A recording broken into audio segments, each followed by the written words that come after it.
Баршаңа сәлем қыздар.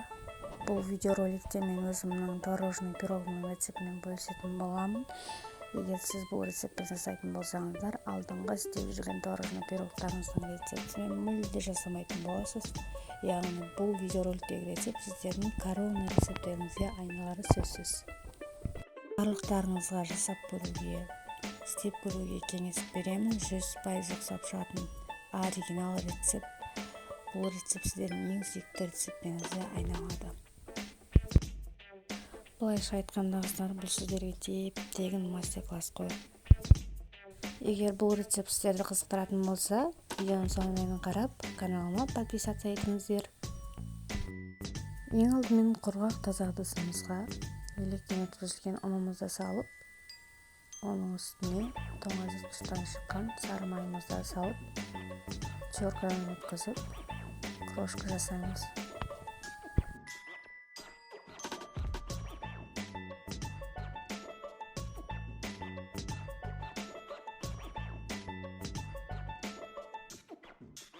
Крошкамыз дайын болған соң, үстіне бір шай қасық разрыхлитель салып, бір кеткі масса болғанша араластырып аламыз.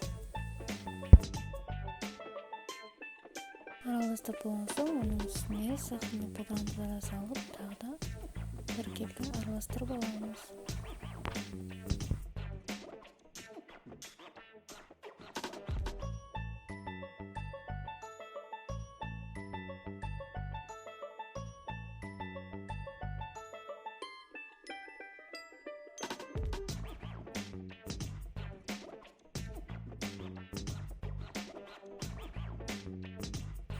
Ең алдымен жұмыртқамызды жақсылап ағы мен сарысын араластырып аламыз.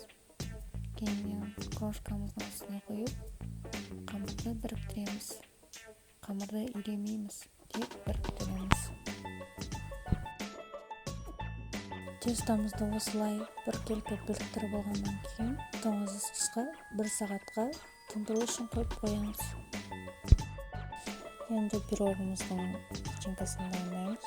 Творогымыздың үстіне қант, қаймақ, содан кейін жұмыртқаны салып, кішкене ғана қасықпен араластырып, блендерден өткізіп аламыз.